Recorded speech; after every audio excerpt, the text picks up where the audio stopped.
people seem to be asking about in the chat. I got a ton of emails before we kicked off this week about this.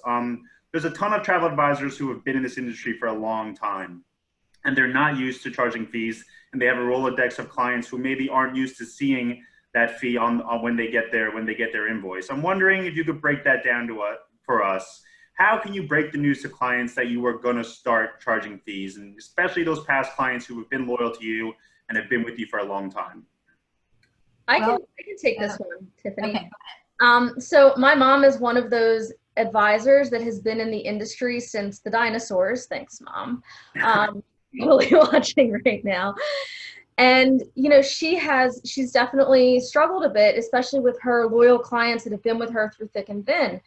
And, you know, what I think that we don't do enough is value ourselves enough. And so she had a conversation with a client that she's done a lot of travel for him in the past. And, you know, she's always charged him the minimum of what our agency charges. So $300, whatever he's decided to do.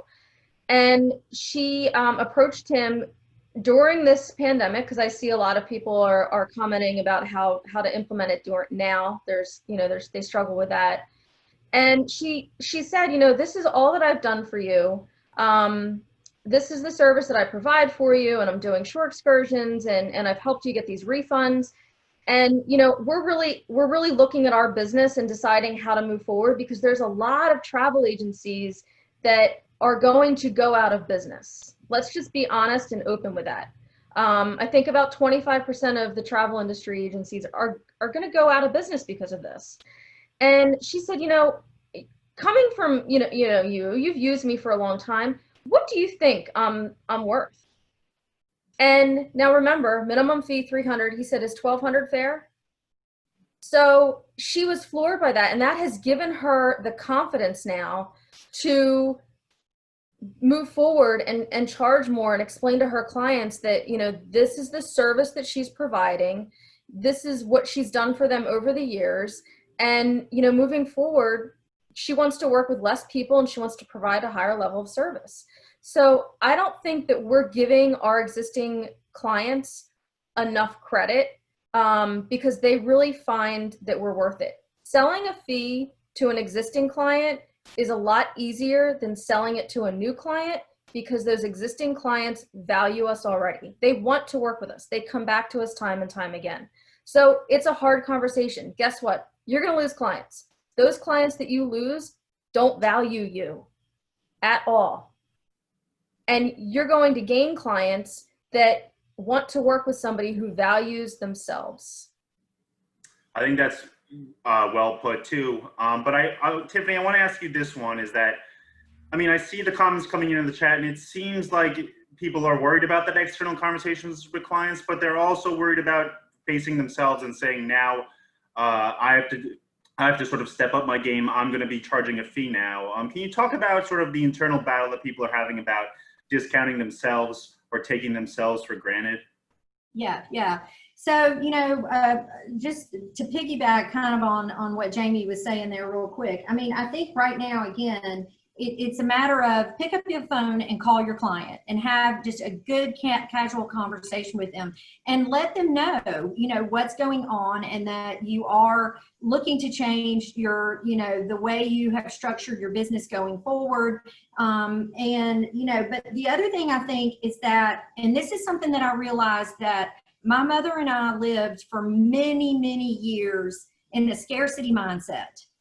Scarcity mindset is really dangerous. That's a dangerous place to live, because you are trying to answer that phone as quick as you can. You are you know, grabbing the doorknob as fast as you can. You are taking on anything and everything that you can. That is not working smarter. That's working harder. And so what I have really preached to my team over the last 10 years is that, look, we live in a place of abundance. There is an abundance of business, obviously pre-COVID, abundance of business. And there will be, again, when we get through this pandemic, there is going to be so much pent-up demand. And there are going to be less of us out there to help people.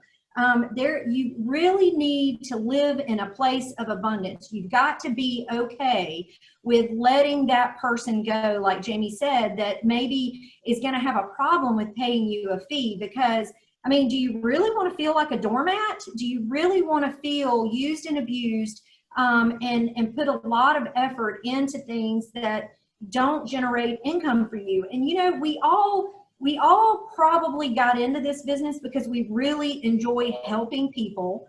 We're social people, we enjoy helping, and we love to travel and explore the world and share that with other people. But just because we love it doesn't mean it should be a hobby for us, because it is a lot of work. There are a lot of details, and people don't realize how much is, and then not only that, but all of the responsibility that you take on. That, you know, when somebody is in travel and they have a problem, who do they call first? Typically, it's not the supplier, it's their travel consultant. And we're the ones that over the last 4 or 5 months who have been there to help these people really sort through all the rules and all the things that are changing on a daily, weekly basis. And we've heard that time and time again in the last few months, that, you know, the computer sitting on your desk has no emotion. It does not care what you're going through when you have a problem. The humans that you talk to, they care. And that's us. And we know that our suppliers feel the same way. They are the humans at the end helping to provide these services and products for these clients, these bucket list experiences that, you know, one of the sayings we say a lot in our office is, you can always make more money. But when that time is gone, it is gone forever. So if you want to jump into planning this on your own, it's a gamble. If you want to roll the dice and it's a $10 or $20 or $50,000 trip, that's a substantial amount of money, but you can make more. But when it's a week or 2 weeks of your life and it's over and it didn't turn out quite like you wanted, you will never get that time back. So it's all about changing your mindset, and it's about putting things in perspective for people that make sense, so that they can wrap their brain around why you are assessing this fee.